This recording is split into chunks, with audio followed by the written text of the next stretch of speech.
Hi all, good morning. ಎಲ್ಲರೂ ಹೇಗಿದ್ದೀರಾ? Hope ಎಲ್ಲರೂ ಚೆನ್ನಾಗಿದ್ದೀರಾ ಅಂತ ಭಾವಿಸ್ತೀನಿ. ಸ್ವಲ್ಪ ಹುಷಾರಿರಲಿಲ್ಲ ಆ್ಯಂಡ್ ಇವಾಗೂ ಸ್ವಲ್ಪ ಗಂಟಲು ಇದಾಗ್ತಿದೆ. ಇವತ್ತು ಬೆಳಗ್ಗೆಯಿಂದನೇ ವ್ಲಾಗ್ನ ಸ್ಟಾರ್ಟ್ ಮಾಡ್ಕೊಂಡಿದ್ದೀನಿ. ನೋಡಬೇಕು ಹೇಗೆ ಹೋಗುತ್ತೆ ಅಂತ. ಇವತ್ತು ಸ್ವಲ್ಪ ಶಾಪಿಂಗ್ ಮಾಡೋದಿದೆ ಮತ್ತು ಹೇರ್ ಸ್ಪಾ ಮಾಡಿಸೋಣ ಅಂತ ಅಂದ್ಕೊಂಡಿದ್ದೀನಿ. ಸೊ ಮಧ್ಯಾಹ್ನ ಮೇಲೆ ಹೋಗಬೇಕು ಅಂತ ಅಂದ್ಕೊಂಡಿದ್ದೀನಿ. ಇನ್ನೂ ಟಿಫನ್ ಮಾಡಿಲ್ಲ ಆ್ಯಂಡ್ ಮಗುಗೂ ಕೂಡ ಇನ್ನೂ ಏನೂ ತಿನ್ನಿಸಿಲ್ಲ. ನಾನು ಆಲ್ರೆಡಿ 9:30 ಆಗಿಬಿಟ್ಟಿದೆ. ನಾರ್ಮಲಿ ಅವಳಿಗೆ 9 o'clock ಒಳಗಡೆ ನಾನು ಟಿಫನ್ ಕೊಟ್ಬಿಡ್ತೀನಿ. 9:20 9:15 ಆ ಥರದ್ರಲ್ಲಿ ಬೇಗ ಟಿಫನ್ ತಿನ್ನಿಸ್ಬಿಡ್ತೀನಿ. ಬಟ್ ಇವತ್ತು ಅವಳು ಎತ್ತಿದ್ದು ಲೇಟು, ಹಾಲು ಕುಡ್ದಿದ್ದು ಲೇಟು. ಸೊ ಹಾಗಾಗಿ ಸ್ವಲ್ಪ ಲೇಟಾಗಿ ಸ್ಟಾರ್ಟ್ ಮಾಡಿ ತಿನ್ನಿಸೋಣ ಅಂತ ಅಂದ್ಕೊಂಡಿದ್ದೀನಿ. ನೋಡೋಣ ಹೇಗೆ ಹೋಗುತ್ತೆ ಅಂತ. ಹಸ್ಬೆಂಡ್ ಟಿಫನ್ ತೊಗೊಂಡು ಬರ್ತೀನಿ ಅಂತ ಹೇಳಿದ್ರು. ಇವತ್ತು ಮಾಡೋ ಮೂಡಿರಲಿಲ್ಲ. ಕಾಲು ಸೊಪ್ಪು ತೊಗೊಂಡು ಬರ್ತೀನಿ ಅಂತ ಹೋಗಿದ್ದಾರೆ. ನೋಡೋಣ ಇವತ್ತಿನ ದಿನ ಹೇಗೆ ಹೋಗುತ್ತೆ ಆ್ಯಂಡ್ ಹಾಗೆ ವ್ಲಾಗ್ನ ಕೂಡ ಕಂಟಿನ್ಯೂ ಮಾಡ್ತೀನಿ. ಮಾರ್ನಿಂಗ್ ಬ್ರೇಕ್ಫಾಸ್ಟ್ಗೆ ಕಾಲು ಸೊಪ್ಪು ಮತ್ತು ಪಲಾವ್ ತಂದಿದ್ರು. ಸೊ ಕಾಲು ಸೊಪ್ಪನ್ನ ಹಾಗೆ ಕುಡಿತಾ ಮ್ಯೂಸಿಕ್ ಪ್ಲೇ ಮಾಡಿದ್ದೆ. ನನ್ನ ಮಗಳು ಹಾಗೆ ಡ್ಯಾನ್ಸ್ ಆಡ್ಕೊಂಡಿದ್ಲು. ಸೊ ಈ ಥರ ಅವಳು ಆರಾಮಾಗಿ ಆಟ ಆಡ್ಕೊಂಡಿರ್ತಾಳೆ. ಮ್ಯೂಸಿಕ್ ಏನಾದರೂ ಹಾಕಲ್ಲ, ಅವಳು ಪಾಡುಗಳು ಆಟ ಆಡ್ಕೊಂಡಿರ್ತಾಳೆ. ಯಾವ ಟಾರ್ಚರು ಕೊಡೋದಿಲ್ಲ. ಕೆಲವೊಂದು ಟೈಮ್ ಮಾತ್ರ ಆಟ ಮಾಡ್ತಾಳೆ ಅಷ್ಟೇ. Most of the time enjoy ಮಾಡ್ತಾಳೆ. ಆ್ಯಂಡ್ ನಾವು ಕೂಡ ಹೊರಡೋಣ ಅಂತೇಳಿ ರೆಡಿ ಆದ್ವಿ. ಆ್ಯಂಡ್ ಇದು ನನ್ನ ಔಟ್ಫಿಟ್. ಹೇಗಿದೆ ನನ್ನ ಔಟ್ಫಿಟ್ ಅಂತ ಹೇಳಿ. ಎಲ್ಲಿ ಹೋಗ್ತಾ ಇದೀವಿ ಇವಾಗ? Heading towards Jayanagar. ಶಾಪಿಂಗ್ ಮಾಡಕ್ಕೆ ಹೋಗ್ತಾ ಇದೀವಿ. ಯಾರಿಗೆ ಅಂತ ಕೇಳ್ಬಿಡಿ. ಯಾರಿಗಿರುತ್ತೆ ಕಾಮನ್ ಆಗಿ ಹಬ್ಬಗಳು ಬಂದರೆ? ಹೆಣ್ಮಕ್ಳು, ಮಕ್ಕಳು. ಗಂಡು ಮಕ್ಕಳು ಲಾಸ್ಟ್ ಆಪ್ಷನ್. ಅವ್ರು ಆಲ್ರೆಡಿ ತಗೊಂಡ್ಬಿಟ್ಟಿದ್ದಾರೆ, ಅದಕ್ಕೆ ಇವಾಗ ಡೈಲಾಗ್ ಅದು ನನ್ನ ಆಪ್ಷನ್. ಫಸ್ಟ್ ಸ್ಟಾರ್ಟಿಂಗ್ ಲಾಸ್ಟ್ ನಾನೇ ತಗೋತಾ ಇರೋದು. ಇವಾಗ ನಾವು ಒಂಥರ ಡಿಫ್ರೆಂಟ್ ಆಗಿರಬೇಕು ಅನ್ನೋದನ್ನ ಇಲ್ಲಿ ಎಕ್ಸ್ಪೆರಿಮೆಂಟ್ ಮಾಡ್ತಾ ಇದ್ದೀವಿ ನಮ್ಮ ಲೈಫಲ್ಲಿ. ಹಂಗೆ ಅದಕ್ಕೆ ಫಸ್ಟ್ ಎಲ್ಲ ನಾವು ತಗೊಂಬಿಟ್ಟು ಸೆಕೆಂಡ್ ಲಾಸ್ಟ್ ಆಪ್ಷನ್ ನಮ್ಮನ್ನ ಇಟ್ಕೊಂಡಿದ್ದಾರೆ. ಹಬ್ಬ ಇನ್ನು ಎಷ್ಟು 3 ದಿವಸ ಇದೆ. ಇವಾಗ ತಗೊಳಕ್ ಹೋಗ್ತಾರೆ.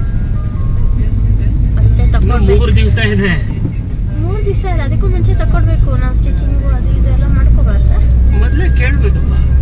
ಮೊದಲೇ ನೀವು ಏನು ಕೇಳ್ಬೇಕಪ್ಪ. ನಿಮ್ಗೆ ಇರ್ಬೇಕು. ನಮ್ಗೆ ಅಷ್ಟೊಂದು ತಲೆ ಓಡಲ್ವಲ್ಲ. ನಿನಗೆ ತಗೋಬೇಕಾದ್ರೆ ತಲೆ ಓಡುತ್ತೆ. ಹಾಗಾದ್ರೆ ನನಗಲ್ವಾ, ಅದಕ್ಕೆ ಬೇಗ ಓಡುತ್ತೆ. ಚೆನ್ನಾಗಿದೆ. ಸೊ ಇವಾಗ ಜಯನಗರ ಶಾಪಿಂಗ್ ಮಾಡಕ್ಕೆ ಹೋಗ್ತಾ ಇದ್ದೀವಿ. ಮಗು ಇಲ್ಲ ಇವತ್ತು. ಪಾಪ ಮಲಗಿಸ್ಬಿಟ್ಟು ಬಂದ್ಬಿಟ್ಟಿದ್ದೀವಿ. ಅವಳಿಗೂ ಹುಷಾರಿರಲಿಲ್ಲ. ಮತ್ತೆ ಹೊರಗಡೆ ಕರ್ಕೊಂಡು ಬಂದು ಬಿಸಿಲಿಗೆ ಮತ್ತೆ ಜ್ವರ ಆ ಥರ ಏನಾದರೂ ಬಂದರೆ ಕಷ್ಟ ಆಗುತ್ತೆ ಅಂತ ಹೇಳ್ಬಿಟ್ಟು ಮಲಗಿಸ್ಬಿಟ್ಟು ಮತ್ತೆ ನಾನು ನೋಡ್ಕೊಳ್ಳಿ ಅಂತ ಹೇಳ್ಬಿಟ್ಟು ಹಬ್ಬದ ಶಾಪಿಂಗ್ ಮಾಡ್ಕೊಂಡು ಹೋಗೋಣ ಅಂತ ಬಂದಿದ್ವಿ. ಆ್ಯಂಡ್ ಇದಾದಮೇಲೆ ನಾವು ಜಯನಗರಲ್ಲಿರೋ KLMಗೆ ಶಾಪಿಂಗ್ ಹೋದ್ವಿ. ಸೊ ಒಳಗಡೆ ಎಲ್ಲ ಏನು ವೀಡಿಯೋಸ್ ಮಾಡಿಲ್ಲ, ಜಸ್ಟ್ ತಗೊಳ್ಳೋದ್ರಲ್ಲೇ ನೋಡಿಕೊಂಡೇ ಟೈಮ್ ಕಳೆದ್ವಿ. ಆ್ಯಂಡ್ ಇಲ್ಲಿ ಹೋಗ್ತಾ ಒಂದು ಚಕ್ರ ಹಾಕಿದ್ರು. ಸೊ ಅದೊಂದು ತುಂಬ ಚೆನ್ನಾಗಿತ್ತು. ನೋಡ್ಬೋದು ಎಷ್ಟು ಸಖತ್ತಾಗಿದೆ ಅಂತ. ಆ್ಯಂಡ್ ಈ ಡ್ರೆಸ್ನ ನಾನು ಪರ್ಚೇಸ್ ಮಾಡಿದೆ. ಸೊ KLMಲ್ಲಿ ತೊಗೊಂಡಿದ್ದಂಥ ಡ್ರೆಸ್. ಬಟ್ ಈ ಡ್ರೆಸ್ನ ನಾನು ಹಬ್ಬದ ದಿನ ಹಾಕ್ಕೊಳ್ಳೋಕ್ಕೆ ಆಗಲಿಲ್ಲ. ಅಲ್ಲಿಂದ ನಾವು ಹೇರ್ ಸ್ಪಾ ಮಾಡಿಸೋಣ ಅಂತ ಹೋದ್ವಿ. ಸೊ ಬಂದು ಕ್ರೀಮ್ ಎಲ್ಲ ಹಚ್ಚಿ ಅವ್ರು ಮಸಾಜ್ ಎಲ್ಲ ಮಾಡಾದ್ಮೇಲೆ ಹೇರ್ ವಾಶ್ ಆದಮೇಲೆ ಈಗ ಬ್ಲೂ ಡ್ರೈ ಮಾಡ್ತಿದ್ದಾರೆ. ಆ್ಯಂಡ್ ನನ್ನ ಹಸ್ಬೆಂಡ್ ಫ್ರೆಂಡ್ ಕೂಡ ಸಿಕ್ಕಿದ್ರು. ಸೊ ಹಾಗೆ ಮಾತಾಡಿಕೊಂಡು ಟೈಮ್ ಹೋಗಿದ್ದೆ ಗೊತ್ತಾಗಿಲ್ಲ. ಆಲ್ಮೋಸ್ಟ್ ಒಂದು 5 ಗಂಟೆನೇ ಆಗೋಗ್ಬಿಟ್ಟಿತ್ತು. ಅಲ್ಲಿಂದ ಆಮೇಲೆ ನಾವು ಹೊರಟ್ವಿ. ಸೊ ಫೈನಲಿ ಶಾಪಿಂಗ್ ಮುಗೀತು. ಹೆಂಗಿತ್ತು ರೀ ಶಾಪಿಂಗ್ ಎಕ್ಸ್ಪೀರಿಯನ್ಸು? ಸೂಪರ್ ಆಗಿತ್ತು. ಹೆಣ್ಮಕ್ಳು ಶಾಪಿಂಗ್ ಕೇಳ್ಬೇಕಾ? ಫುಲ್ ಶಾಪಿಂಗ್ ಮಾಡಿಬಿಟ್ಟಿದ್ದೀವಿ ಇವತ್ತಂತೂ ನಾವು. ಹೇರ್ ವಾಶ್ ಕೂಡ ಹೇರ್ ಸ್ಪಾ ಮಾಡಿಸಿ ಬಂದ್ವಿ. ಆಲ್ರೆಡಿ ಟೈಮ್ ಆಗೋಗ್ಬಿಟ್ಟಿದೆ. ಹಾಗೆ ಮಾತಾಡ್ಕೊಂಡು ಹೊರಟ್ವಿ ಇಬ್ರು. ಆ್ಯಂಡ್ ತುಂಬ ದಿವಸ ಆಗಿತ್ತು ಈ ಥರ ಶಾಪಿಂಗ್ ಮಾಡಿ. ಆ್ಯಂಡ್ ಅದರಲ್ಲೂ ನಾವಿಬ್ಬರೇ ಈ ಥರ ಹೋಗಿದ್ದು ತುಂಬಾ ದಿವಸ ಆಗಿತ್ತು. ಚೆನ್ನಾಗಿತ್ತು ಶಾಪಿಂಗು. ಮತ್ತು ನಿಯರ್ಲಿ ಒಂದು 10,000 ಪರ್ಚೇಸ್ ಮಾಡಿಬಿಟ್ಟಿದ್ವಿ. ಅಂದರೆ ನನ್ನೊಬ್ಬಳಿಗೆ 10,000 ಆಗಿತ್ತು. ಸೊ ಅದಕ್ಕೆ ನನ್ನ ಹಸ್ಬೆಂಡ್ ಹೇಳ್ತಾಯಿದ್ರು, ಇನ್ನು 1-2-3 ಇಯರ್ಸ್ ಬಟ್ಟೆಗಳನ್ನೇ ಕೆಡಬೇಡ ಹಾಗೆ ಹೀಗೆ ಅಂತ ಹೇಳ್ತಾಯಿದ್ರು. ನಾನು ಸರಿ ಆಯಿತಾ ಅಂತ ಹೇಳಿಕೊಂಡು ಅಲ್ಲಿಂದ ನಮ್ಮ ಜರ್ನಿನ ಕಂಟಿನ್ಯೂ ಮಾಡಿದ್ವಿ. So welcome back. ನಿನ್ನೆ ವ್ಲಾಗ್ನ ಕಂಟಿನ್ಯೂ ಮಾಡ್ತಾ ಇದ್ದೀನಿ. ಆ್ಯಂಡ್ ಇವತ್ತು ಹಬ್ಬದ ಪ್ರಿಪ್ರೇಷನ್ ಮಾಡ್ಕೊಳ್ಳೋಣ ಅಂತ ಅಂದ್ಕೊಂಡಿದ್ದೀನಿ. ಟೈಮ್ ಆಲ್ರೆಡಿ 8 ಆಗಿದೆ. ಸೊ ನೋಡೋಣ, ಇವತ್ತು ಆಲ್ಮೋಸ್ಟ್ ಎಲ್ಲ ಕೆಲಸ ಮಾಡಿಕೊಂಡ್ರೆ ನಾಳೆ ನನಗೆ ಸ್ವಲ್ಪ ಈಸಿ ಇರುತ್ತೆ ಮಾಡ್ಕೊಳ್ಳೋಕ್ಕೆ ಅಂತ ಹೇಳ್ಬಿಟ್ಟು.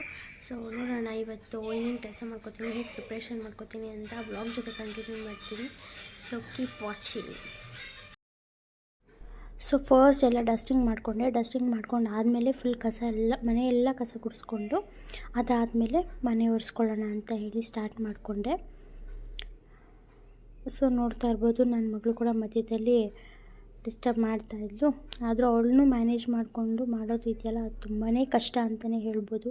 ಈ ಥರ ಏನಾದರೂ ಟಿ ವಿಯಲ್ಲಿ ಹಾಕೊಟ್ರೆ ಮಾತ್ರ ಅವಳು ಆರಾಮಾಗಿ ಕೂತ್ಕೊಂಡು ಇರ್ತಾಳೆ. ಇಲ್ಲ ಅಂದರೆ ಇಲ್ಲ ಬಕೆಟಿಗೆ ಬಂದು ಕೈ ಇಡ್ತಾಯಿರ್ತಾಳೆ. ಸೊ ನೀರಲ್ಲೆಲ್ಲ ಕೈ ಇಟ್ಬಿಡ್ತಾಳೆ. ಮತ್ತು ನನಗೆ ಕೆಲಸ ಮಾಡೋಕ್ಕೆ ಬಿಡೋಲ್ಲ ಅಂತೇಳಿ ಈ ಥರ ಟಿ ವಿನಲ್ಲಿ ಏನಾದರೂ ಹಾಕ್ಕೊಟ್ರೆ ಅವಳ ಪಾಡಿಗೆ ಅವಳು ಆರಾಮಾಗಿ ನೋಡಿಕೊಂಡು ಸೈಲೆಂಟಾಗಿರ್ತಾಳೆ. ಇಲ್ಲ ಅಂದರೆ ನನಗೆ ಯಾವ ಕೆಲಸ ಮಾಡೋಕ್ಕೂ ಬಿಡೋದಿಲ್ಲ ಅವಳು.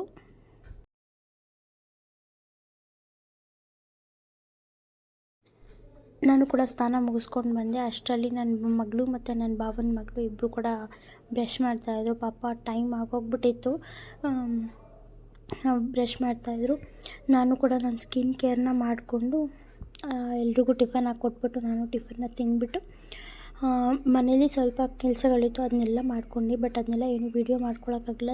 ದೇವ್ರ ಸಾಮಾನುಗಳನ್ನ ತೊಳ್ಕೊಂಡೆ, ನನ್ನ ಮಗಳಿಗೆ ಸ್ನಾನ ಮಾಡಿಸ್ದೆ, ಮತ್ತು ಅವಳಿಗೆ ಊಟ ಮಾಡಿಸಿ ನಿದ್ದೆ ಮಾಡಿಸೋಷ್ಟೊತ್ತಿಗೆ ಟೈಮ್ ಆಲ್ಮೋಸ್ಟ್ 1:30 ಆಗೋಗ್ಬಿಟ್ಟಿತ್ತು. ಸೊ ಅದಕ್ಕೆ ಅದನ್ನೆಲ್ಲ ಏನು ವೀಡಿಯೋ ಮಾಡ್ಕೊಳಕ್ಕಾಗಲಿ. ಇವಾಗ ನಾವಿಬ್ಬರು ಕೂತ್ಕೊಂಡು ಊಟ ಮಾಡ್ತಾಯಿದ್ದೀವಿ. ನನ್ನ ಮಗಳನ್ನ ಮಲಗಿಸ್ಬಿಟ್ಟು ಇವಾಗ ನಾನು ಅನ್ನ ಮುದ್ದೆ ಮತ್ತು ಸಾಂಬಾರು ಮಾಡಿ ಹಾಲು ಸಾರು ಮಾಡಿದ್ದೆ. ಬೆಳಗ್ಗೆನೇ ಮಾಡಿದ್ದೆ, ಬಿಕಾಸ್ ಕೆಲಸಗಳಿರುತ್ತೆ ಮತ್ತು ನನಗೆ ಮಧ್ಯಾಹ್ನಕ್ಕೂ ಅಡುಗೆ ಮಾಡೋಕ್ಕಾಗಲ್ಲ ಅಂತೇಳ್ಬಿಟ್ಟು ಬೆಳಗ್ಗೆನೇ ಹಾಲು ಸಾರು ಮಾಡಿದ್ದೆ. ಆಲ್ಮೋಸ್ಟ್ ಯಾವಾಗಲೂ ನಾವಿಬ್ಬರು ಜೊತೆಯಲ್ಲೇ ಕೂತು ಊಟ ಮಾಡ್ತೀವಿ. ಅಂದರೆ ಅವ್ರ ಮನೇಲಿ ಯಾವಾಗ ಇರ್ತಾರೋ 3 ಟೈಮು ಕೂಡ ಮನೆಯಲ್ಲೇ ಇದ್ದರೆ ಅವರು ಜೊತೆನೇ ಕೂತು ಊಟ ಮಾಡ್ತೀವಿ. ಸೊ ಇದರಿಂದ ನಮ್ಮ ಬಾಂಡಿಂಗ್ ಚೆನ್ನಾಗಿರುತ್ತೆ, ನಮ್ಮ ರಿಲೇಷನ್ಶಿಪ್ ಚೆನ್ನಾಗಿರುತ್ತೆ ಅನ್ನೋದು ನನ್ನ ಭಾವನೆ. ಆ್ಯಂಡ್ ಇವಾಗ ಇಲ್ಲಿ ಹೂವು ಕಟ್ತಾಯಿದ್ದೀನಿ. ದಾರ ಸ್ವಲ್ಪ ಅಷ್ಟು ಚೆನ್ನಾಗಿರಲಿಲ್ಲ, ಸ್ಟ್ರಾಂಗ್ ಇರಲಿಲ್ಲ ಅಂತ ಹೇಳಿ ಮತ್ತೆ ಇನ್ನೊಂದು ದಾರ ಇಸ್ಕೊಂಡು ಹೂವು ಕಟ್ಕೊಳ್ತಾ ಇದ್ದೀನಿ. ಎಷ್ಟು ಫಾಸ್ಟಾಗಿ ಕಟ್ತಾಯಿದ್ದೀನಿ ಅಂದರೆ ನನ್ನ ಮಗಳು ಎದ್ಬಿಟ್ರೆ ಮತ್ತು ಮನೆಯೆಲ್ಲ ಫುಲ್ಲು ಚೆಲ್ಲಾಪಿಲ್ಲಿ ಮಾಡ್ತಾಳೆ ಅಂತ ಹೇಳ್ಬಿಟ್ಟು ಬೇಗ ಬೇಗ ಕಟ್ಕೊಳ್ಳೋಣ ಅಂತ ಟ್ರೈ ಮಾಡ್ತಾಯಿದ್ದೀನಿ.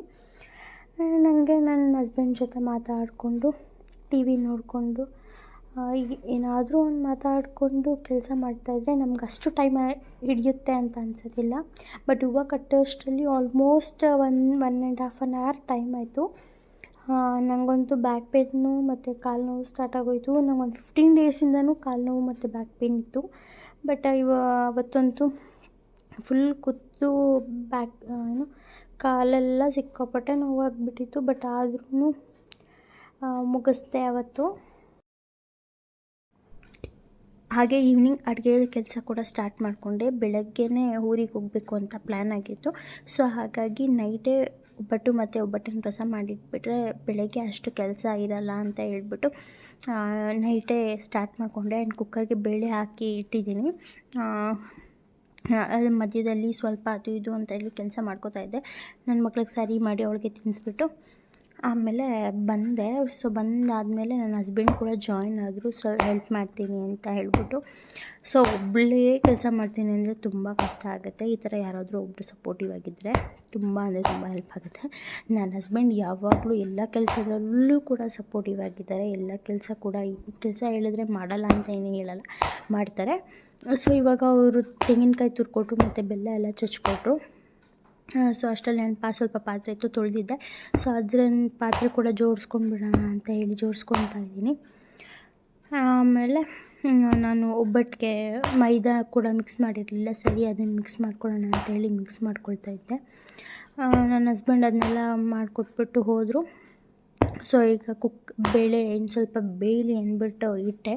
ಬಟ್ ಅದು ಫುಲ್ ಬೆಂದು ಹೋಗ್ಬಿಡ್ತು. ಅಷ್ಟರಲ್ಲಿ ಮೈದಾನ ಕೂಡ ಕಲಿಸ್ಕೊಳ್ಳೋಣ ಅಂತ ಹೇಳಿ ಕಲಿಸ್ಕೊತಾ ಇದ್ದೆ.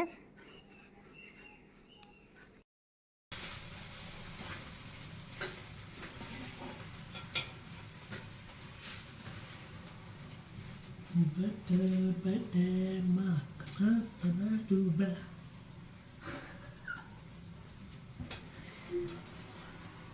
ಈಗ ನನಗೆ ಮಾತಾಡ್ಬಿಡಕ್ಕ ನಾವು.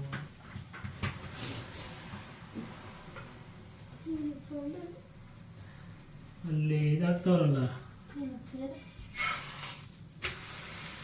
ಅದೇ ರೋಡಿಗೆ ಜಲಿಕಲ್ಲು.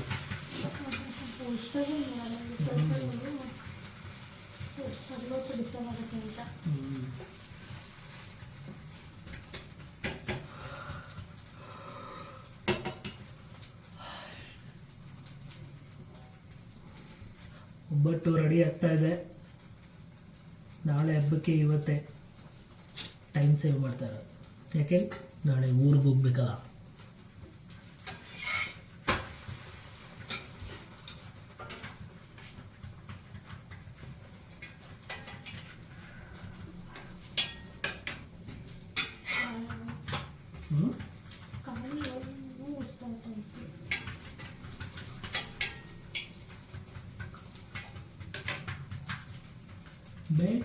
ಬೇಟೆ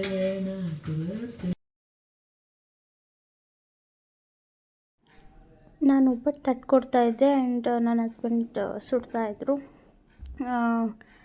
1 ಅವರ್ ಮೇಲೆ ಆಯಿತು ಒಬ್ಬಟ್ಟು ಸುಡೋಷ್ಟರಲ್ಲಿ. 12 ಗಂಟೆ ಆಗೋಗ್ಬಿಡ್ತು. ಫುಲ್ ನಿದ್ದೆ ಎಳೀತಾ ಇತ್ತು ಆ್ಯಂಡ್ ಫುಲ್ ಟಯರ್ಡ್ ಆಗಿಬಿಟ್ಟಿದ್ವಿ. ಬೆಳಗ್ಗೆಯಿಂದ ಅದು ಇದು ಅಂತ ಕೆಲಸ ಮಾಡಿಕೊಂಡು ಮಧ್ಯದಲ್ಲಿ ನನ್ನ ಮಗಳನ್ನ ಮಲಗಿಸ್ಬಿಟ್ಟು ಆಮೇಲೆ ಒಬ್ಬಟ್ಟು ಸುಟ್ಕೊಳ್ಳೋಣ ಅಂತ ಹೇಳಿ ಪ್ಲ್ಯಾನ್ ಮಾಡ್ಕೊಂಡ್ವಿ.